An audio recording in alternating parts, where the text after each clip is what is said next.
प्रेमविवाह करून सुद्धा आज एका पतीने आपल्या पत्नीला भर रस्त्यात संपवलं. तिच्यावर 50 वार करून चाकूने आणि तिचा चाकूने गळा कापून त्याने आज पत्नीला संपवलं आणि तो स्वतः पोलिसांच्या स्वाधीन झाला. विषय काय तो समजून घ्या.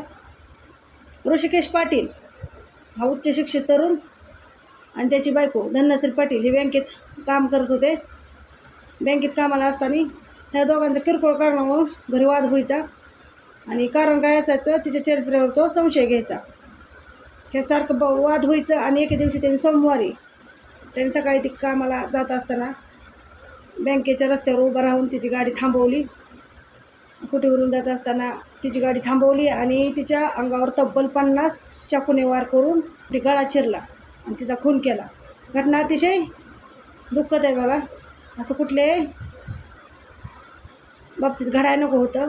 व्हिडिओ आवडला तर लाईक फॉलो करा आणि आपला याच घटनेचा संपूर्ण तुम्हाला माहिती पाहिजे असलं व्हिडिओ बघण्यासाठी यूट्यूबवर जा आणि मीरा शेळके फॅमिली या चॅनलला सर्च करून व्हिडिओ पूर्ण बघा. व्हिडिओ आवडला तर एक लाईक करा.